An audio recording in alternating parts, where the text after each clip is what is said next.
The Royal Observatory at Greenwich was founded in 1675. Credit Benson. Shutterstock. The Royal Observatory in Greenwich, England, near London, once served as the center of navigation worldwide. It is still considered the dividing line between Eastern and Western time zones and the Western and Eastern hemispheres. In 1884, the observatory was designated the area where the world's prime meridian is located, the accepted dividing line between east and west longitudes around the world. All other locations on the globe were measured with reference to this location. The observatory was founded in 1675, the same year that King Charles II appointed John Flamsteed as the first Astronomer Royal.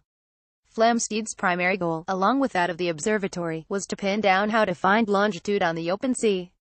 There, sailors would need to figure that out only by looking at the stars. After more than 2,000 men died at sea in a single disaster in 1707, Britain's Parliament came under more pressure to make sea navigation safer. The government established the Board of Longitude in 1714 to seek a solution to finding longitude at sea. The prize was £20,000, the equivalent of £2 million today, or $3 million. Finding longitude was important not only to help ships navigate, but also to help them tell time. The sun's highest location in the sky shifts by about an hour for every 15 degrees in longitude. Scientists of the day realized that if time could be told accurately on the sea, sailors could compare their location to that of Greenwich and figure out at what longitude the ship was sailing.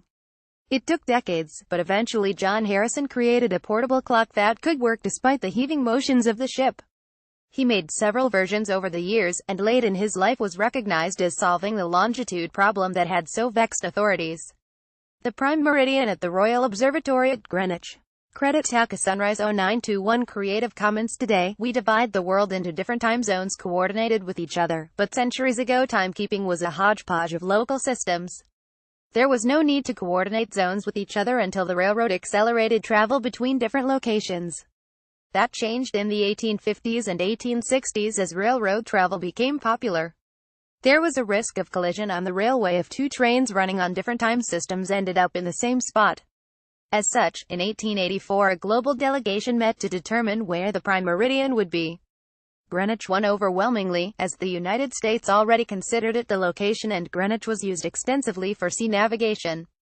Greenwich Mean Time was 0 hour for setting clocks worldwide. The world's hemispheres are divided at the prime meridian. Credit Public Domain. Contrary to popular belief, however, the line is not a fixed location. As the Earth's crust is moving slightly all the time, the exact position of the meridian shifts slightly too, the observatory stated. But the original reference for the prime meridian of the world remains the airy transit circle in the Royal Observatory. Even without the shifting crust, modern technology has changed the placement of the prime meridian.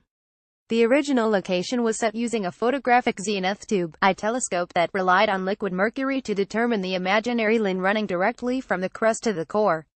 Today, GPS satellites more accurately determine that line, which lies 334 feet 102 meters east of the historical marker.